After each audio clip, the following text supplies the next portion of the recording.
whether you're getting ready to move to college or getting ready to move your daughter in, chances are sorority recruitment is on the mind. But how do you know if sorority life is right for you? What's the recruitment process like? What should you expect in the chance you get a bid, right? Well, fortunately this morning we have 3 women from the University of North Alabama here to answer all of those questions and more. Ladies, thank you so much. We know it's a busy time of year for you. You're ready to head back to campus and welcome all of those new lovely women. I want to start first by chatting, just is this right for me, right? Is this right for the girl watching? We know that this is a big deal. Going off to college is so new, and sometimes people debate, do I go Greek, do I not? What would you suggest there at UNA and why the process might be right for one young woman in particular?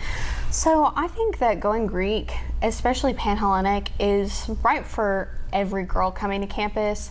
Just because even if you don't have joining a sorority in mind, going through the recruitment process, especially primary recruitment, is a great way to get to know people on campus. Yeah. And personally, it was a great way to get out of my shell. Yeah, I think really that's scared. a great point you mentioned too. Like, just because you go through the process, you might not necessarily join one, right? I mean, I think that might be the case for a lot of young women, but just going through it and meeting so many people, like you said, it's a great way to just stay connected and get to know so many great organizations on campus.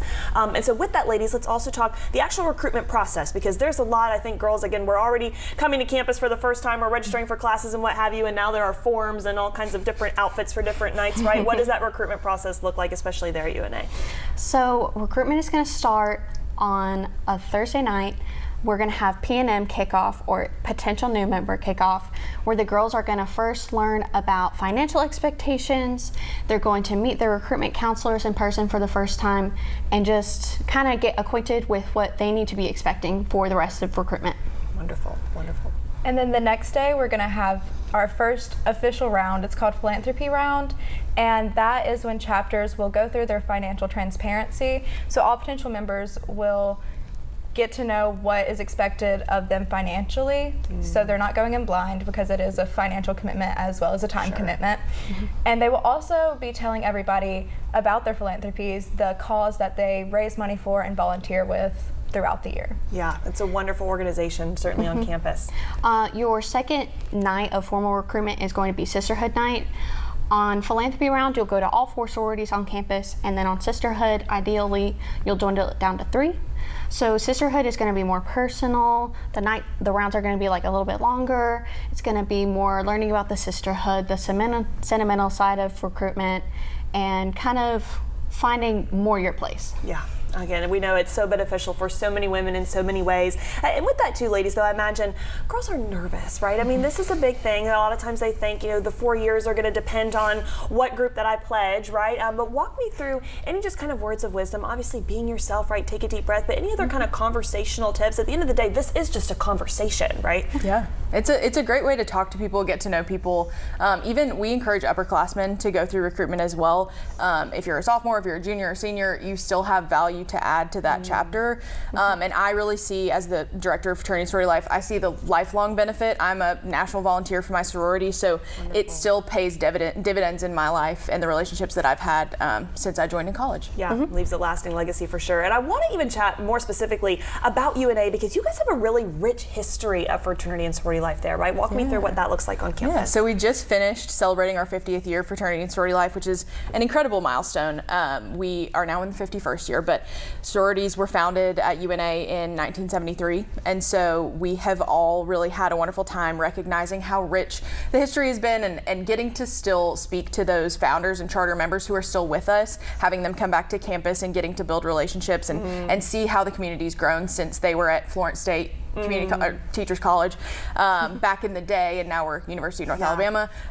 So it's been exciting and really wonderful, and I think any woman or man who joins the fraternity and sorority life community is going to have a wonderful group of students currently, but also alumni to join. Yeah, very much so. We know that this truly can leave a lasting impact. And with that, ladies, just as we wrap up here, and the chance a girl, again, does receive a bid, which we know that, of course, that's very likely. I imagine they're on campus. Walk me through what that kind of process looks like, and then throughout the rest of the year, right? I mean, you mentioned it is life-changing. I imagine there are a lot of campus events, so not only are we talking about recruitment, but really just pledging a sorority in general. I mean, like we said, this could be so life-changing in so many ways.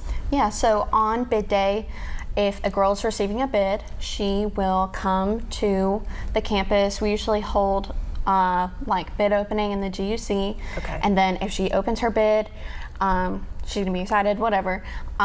We'll go to Usually we do the amphitheater, but there's different places on campus that we hold bid day.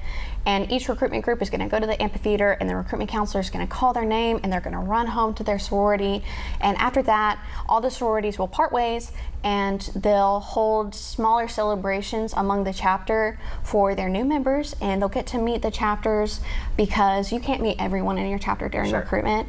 So you kind of get to know more of the girls, get to meet your pledge class, and kind of get yourself acquainted with what you need to be expecting for the rest of the semester, whether that's like dues, what your community service expectations are, new member meetings, chapter, whatever that looks like. Yeah, we know it can be a wonderful way to build community in so many ways. Ladies, thank you again so much. Just as we wrap here, tell us one more time when, where this is all going down, details people need to know. I know you have a lot of resources that girls can check out for more information.